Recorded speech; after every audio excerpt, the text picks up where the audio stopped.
कितनी उम्र है आपकी? 13 साल। 13 साल। आपकी वालिदा जो है असल वो कहाँ है? वो भी यहाँ पे लाहौर में रहती हैं। लाहौर में रहती हैं। जी। आपके वालिद और वालिदा की सेपरेशन हो गई, अलहदगी हो जी। गई, तो आप अकेली बहन हो? हाँ जी। वालिदा कभी मिलती है? नहीं। नहीं मिलती। आप वालिद के पास ही रही हो? जी। ये जो दूसरी वालिदा है आपकी, जो सौतेली माँ है, जी।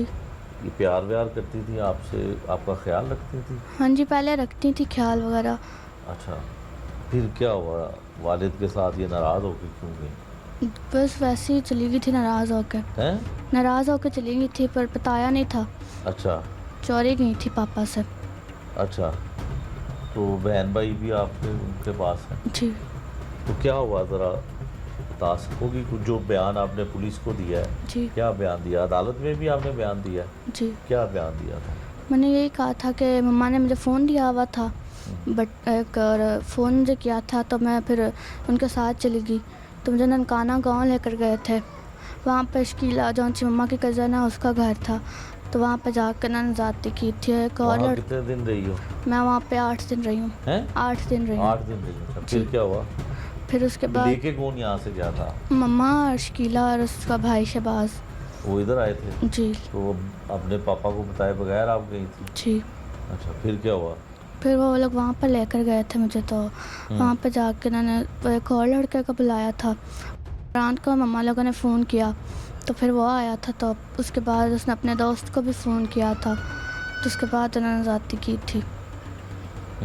ज्यादती की थी? जी। तो आपने वहाँ पे किसी को बताया? नहीं।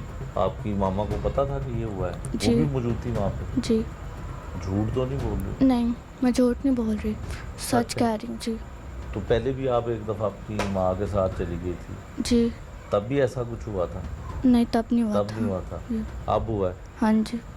तो फिर घर कैसे आई वापस? वहाँ से उन्होंने मुझे गाड़ी पे बिठा दिया था। गाड़ी पे बिठा जी। दिया? और कौन सी गाड़ी? बस पे। अच्छा, बस पे जी। अकेली? हाँ जी।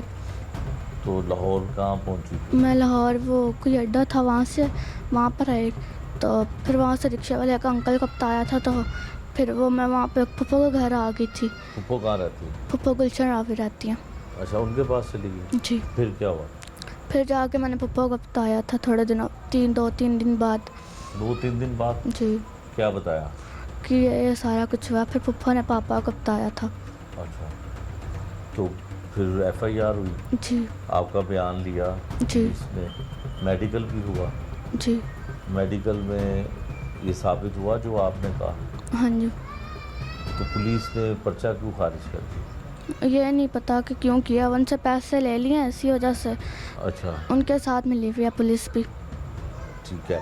आपको पता है कि जो पंजाब की वज़ीर आला है, जी। वो आप जैसी बच्चियों के साथ, बेटियों के साथ अगर कुछ ऐसा कोई करता है तो उसको तो वो माफ़ ही नहीं करती हैं। जी। पता है आपको?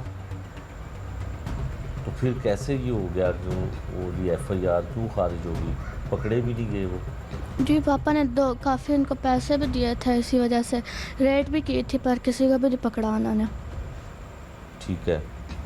जो सीएम पंजाब हैं, जी। उनका पता है ना आपको? जी। क्या नाम है उनका? मरियम नवाज़। उनको कुछ कहना चाहती हो?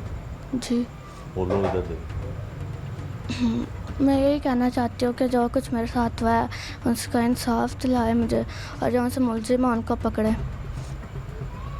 हाँ बिल्कुल जी, ये मासूम बच्ची है, 13 साल इसकी उम्र है, और सौतेली माँ ने जो कुछ किया इसके साथ, जो कुछ करवाया इसके साथ, ये इसने इसकी ज़ुबानी हमने आपके सामने रखा। इसने यही बयान अदालत में भी दिया, यही बयान इसने पुलिस में भी दिया, और ये भी बताती है बच्ची कि इसका मेडिकल भी हुआ, और इसी जानिब से ये भी बताया गया है कि मेडिकल में ज़्यादती होना साबित हुई। लेकिन क्या वजूहात हैं कि पुलिस ने ये मुकदमा खारिज कर दिया।